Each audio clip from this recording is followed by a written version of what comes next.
Siapa Spiderman yang paling kuat? Tobey Maguire, Andrew Garfield ataupun Tom Holland?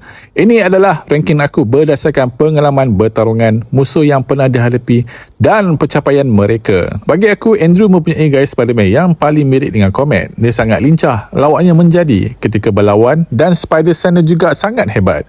Tetapi jika dibandingkan dengan dua Spider yang lain, pengalaman bertarungan Andrew lebih banyak di peringkat street level. Dalam Spider-Man No Way Home, Andrew sendiri mengakui dia tidak pernah berdepan dengan ancaman berskala kosmik seperti makhluk asing atau peperangan yang besar seperti ala Avenger. Di tempat kedua, Tom Holland. Tom mempunyai pengalaman yang sangat luar biasa. Dia pernah bertarung bersama Avengers menentang ancaman seperti Thanos dan tenteranya, sesuatu yang tidak pernah dialami oleh Spider-Man lain. Selain itu, dia juga dibimbingi oleh Tony Stark. Pengalaman di medan perang berskala dunia menjadikan Tom seorang pejuang yang lebih matang selepas No Way Home. Dia juga tidak lagi bergantung kepada teknologi Stark dan mula menjadi Spider-Man yang lebih berdikari. Dan nombor satu, Tobey Maguire. Bagi aku, Tobey masih Spider-Man yang paling kuat. Sebab utama ialah pengalaman. Dia pernah berdepan dengan Green Goblin versus Norman Osborn.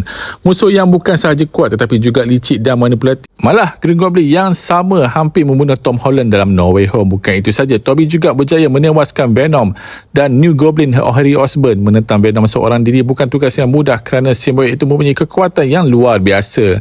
Apa yang paling membuatkan aku memilih Tobey ialah dia hampir tidak bergantung kepada teknologi. Dia menggunakan web organik yang dihasilkan oleh badannya sendiri, bukan web shooter yang mechanical.